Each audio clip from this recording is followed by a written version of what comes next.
Ho aminareo hatrany eny riavana ny fahasoavana sy ny fiadanana avy amin'ilay Andriamanitra raisy Jesoa Kristy tompontsika. Amen.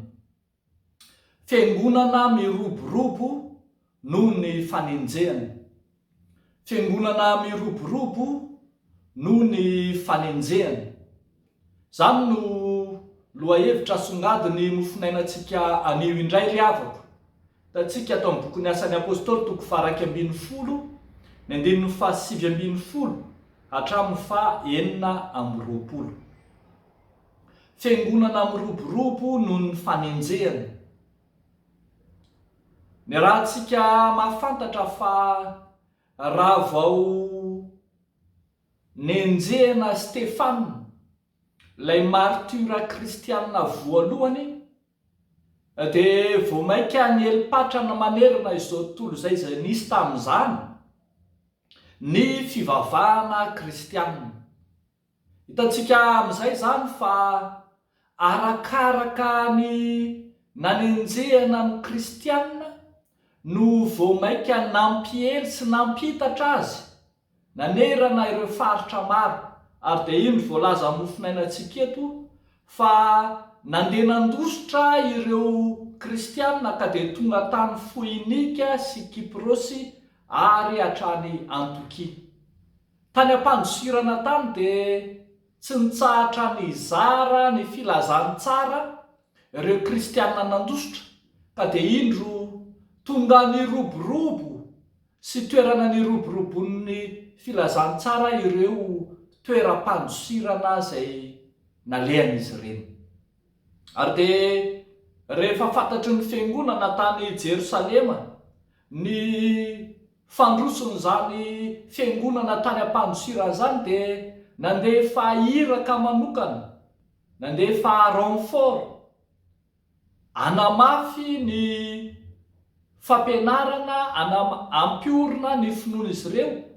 Dia nandefa any Barnabasy ny fiangonana ho any Antiokia. I Barnabasy dia azo lazaina fa nitondra anjara biriky lehibe tamin'ny fampianarana ny mino tany Antiokia, ary isan'izay nampahomby ny fitoriana ny filazantsara nataon'ny Barnabasy dia ilay toe-po sy toe-panahy ao anatiny. Ny andininy faha 420 moa dia mamaritra manao hoe lehilahy tsara fanahy sady feno fanahy masina sy finoana i Barnabasy. Izany arak'izany no herijika nanoana sy nampahery ary indrindra nampahomby ny fitoriana filazantsara nataony tany Antiokia. Rehefa kelikely dia niaraka tamin'ny Barnabasy nakany Antiokia indray i Saoly, ary dia niara-niasa tao amin'ny fiangonana nandritra ny herintaona angarangidiny araka ny voalaza eto. Ry havako malala ao amin'ny tompo, tonga saha mahavokatry ny filazany tsara ilay toeram-pandosirana ny afenana tamin'ny fanenjehana sy ny fampahoriana fahizay. Dia indro fa tao Antiokia izay toerana ny afenan'ny mpino fahizana no toerana ihany koa antsoina hoe niantsona ny kristianina voalohany hoe kristianina.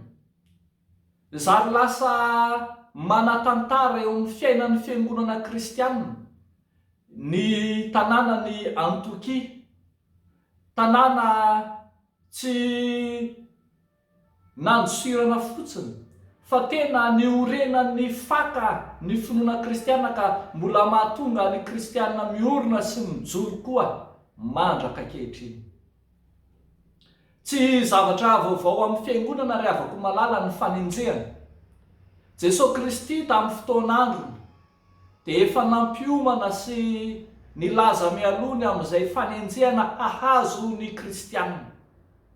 Ary hitantsika fa saika isaky ny vanim-potoana dia tsy mitsahatra amin'ny endriny maro samihafa ny fanenjehana ny kristianina. Haitsika tsara ohatra tamin'ny andron'ireo martiora malagasy dia fantatsika fa arakaraky ny nanenjehana ireo kristianina malagasy ka nanaovana hazalamo sy namonoana azy no voamaika nampitombo izay tsy izy nisan'ny kristianina. Zany dia no ny asan'ny fanahy masina izay momba ny fiangonana. Feny ary havana dia izao manao hoe tsy ny fanenjehana kristianina no hamaty-momoka ny fivavahana kristianina tsy hisy intsony eto amin'izao tontolo izao. Miasa tsy miato, miasa tsy sasatra ary miasa mandrakariva momba ny fiangonana ny fanahy masina. Ny fiangonana no ny fanahy masina no mampaharitra ny fiangonana ka mahatonga ny fiangonana ho afaka miatrika ny vanim-potoana sarotra rehetra izay lalovana. Ka natoinona vanim-potoana sarotra, rehefa eo ny asan'ny fanahy masina dia mivoaka mandrakariva ny fiangonan'Andriamanitra.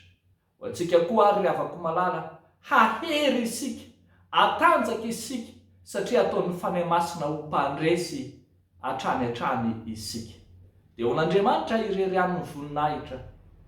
Amen. Hivavaka isika ry havako. Endre Jesosy Tompo ny fifalianay ao aminao. Faly sy ravo izay rehefa nandrefa ianao lay fanahy masina, ianao lay tsy mba mahafoy na mahasaraka anay na dia eo aza ny vanim-potoana sarotra izay lalovan'ny fiangonanao, na eo aza ny fanenjehana fanaovana hazalambon'ny kristianina sy ny zavatra mahory fizaham-toetra amin'ny endrika vaovao sy moderna koa aza, dia isaoranay ny anaranao miaro ny fiangonana mandrakariva, tsy ho kivy, tsy hiemitra, hitondra ny anaranao Jesosy Kristy hatrany amin'ny toerana rehetra sy amin'ny faritra rehetra ary amin'ny fotoana rehetra. Dia amin'ny anaran'i Jesosy Kristy Tomponay no anaovanay izany vavaka izany. Amen.